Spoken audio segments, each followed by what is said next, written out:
This is a live call-in show, 651-426-8040.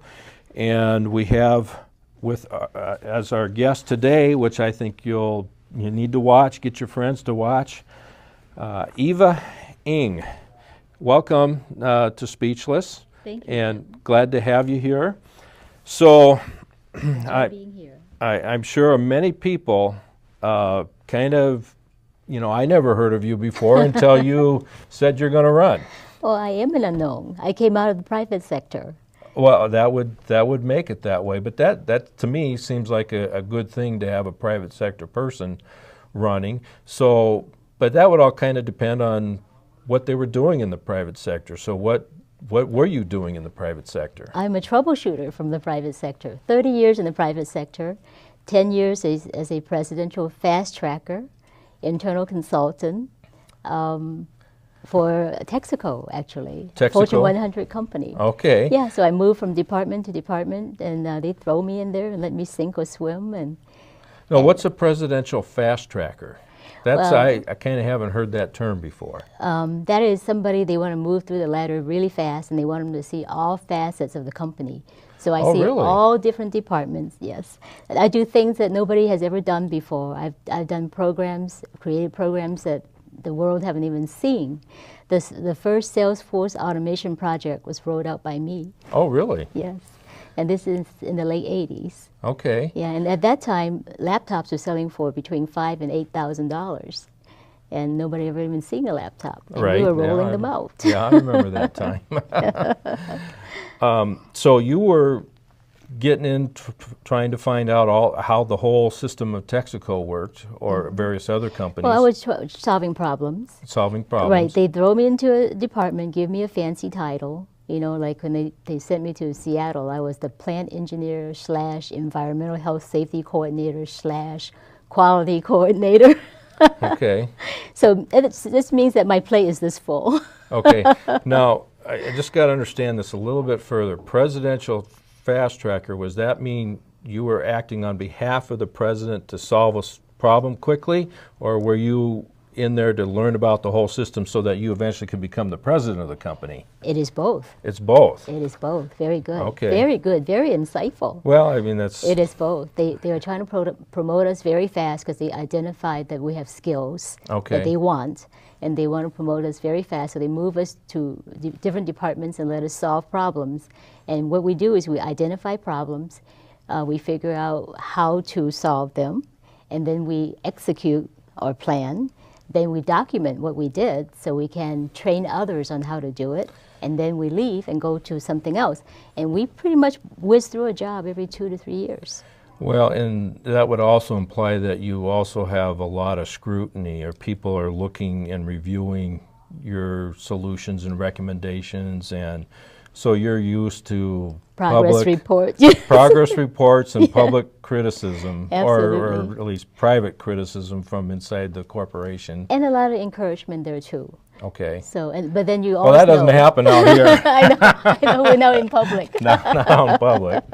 Well, there is encouragement, but you're going to get both at the same time. That's right. Oh, so okay. I went through 10 years of that, and I felt like I learned a lot there at Texaco. But then I also saw that some of the men who were 55 and built the company, and they weren't quite getting the respect that they deserve. And, oh, really? Yeah, and I wonder if that's going to happen to me. And I started seeing that infrastructure is being built out there, and skylines are being changed, and I want to get out and see what else is out there. Okay. And when I left the company, I was recruited by a company that turned around small businesses, small to medium-sized businesses. And I thought, geez, I already came out of a job that was 75% travel. Why would I want to do 100% travel now? Oh. And I resisted them for a few months, and they finally got me to agree to come to a training. So I went to a training, and my gosh, I said, where have I ever been? This is so hand in glove for me. I love solving problems. I love that Mission Impossible feeling. When I fly in, I go to a hotel, they give me an envelope with a dossier. Oh, really? And I read about the business, and I figure out that night, I don't sleep because I get to the point where I'm thinking how I'm going to solve this problem. And so I show up in the morning and I interview everybody in the company, and usually by noon we have everybody interviewed, And we have a plan in mind, and we present it afternoon, and we either implement that plan that same day or the next morning. Well, that's interesting you say Mission Impossible, because I think a lot of people would say that St. Paul would be Mission Impossible. You know. And that's the reason why this was so enticing to me. I salivate when I see a good chunky project to do. Yeah. That's one of them. Yeah. So 10 years doing turnaround for small and medium. 10 kind years, of, when you yes. say small, I mean, when you talked large, you were dealing with Fortune 100, but Yes. it was small, medium. Well, they were roughly 2 million to 20 million in size. Okay. And these companies, you cannot bill them for a long time because they don't have that kind of cash flow to Right. bill. So we have to be out of there 3 to 5 weeks. That's the average project. Longer projects are 8 weeks, and the longest project I did was 100 days. So you've seen a lot of companies. I did. And the internal workings of a lot of companies. Yep, I see all the small towns when I do that. That's pretty. Lincoln, Nebraska, Sibley, Yeah, Iowa. well, Have you heard of them? Russ, I Texas. I have. I've been there. Monroe, Louisiana. Haven't been there. Yeah. So not only a lot of companies, but a lot of different places. That's it. You know, we've seen businesses that only make handrails. How about that? One product. Yes. I've been to the Smoky Mountains and did a dinner train, consulted a dinner train. Oh, really? Yeah, Okay. Dillsboro, North Carolina, right outside of Asheville. Huh. So Yeah. you've seen the country at the same Yes, time, yes. and are you a St. Paul native or from around here? I or? was born in Hong Kong. I was Okay. raised in Houston.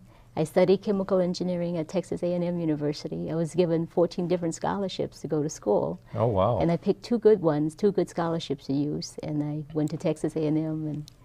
And at that time, I was one of the very first women they admitted to engineering. Oh. And they discouraged me. Oh, really? Oh yeah, they try to show me the teachers the or light. the students? The teachers. The teachers. They were trying to show me the light. They said, "You're a good-looking kid. You don't have to be doing this. You could be doing something fun like marketing." That's too bad. Oh, so they sent you in another business Yeah, try direction. to do me a favor. Didn't want you in engineering, but another business sector would be okay. Okay. And then by the time Wonderful. I was a senior, that same professor, Wild Bill Harris, Not to name names. yes, pulled me aside and said, "You're still here." Oh, really? And I Wow. said, "Well, I'm going to get this degree even if it kills me." Yeah. And it took blood, sweat, and tears to get through it. Yeah. Well, and I forgot to mention that anything said on the show here is the opinion of me and my guests. Okay. Oh, sorry. And- Well, Dr. Harris is a wonderful guy, wonderful guy. And I think he's the first guy who did the ethanol truck, by the way. Ethanol truck? That's it. Oh, okay. He was the first guy who came up with that. Designed, built it, and Yes. got it running. Yep. Okay. Yep. So no denigration, but just it's a funny story. Yeah, it is. Well, okay, from all these places, why are you running for the mayor of St. Paul? Well, I felt like it's time. It's time. I saw the light. There were people recruiting me to the office, and I said, "I like my private life, you guys. You know, just like anybody else." Sure. But I said, "You know what? I see the light. I have the skills to do it. And St. Paul can be run like a business. Mm-hmm. It needs to be run like a business, and I have the skills to do it. It's time to put my skills to public good. And I know that I could turn that around. Just another business."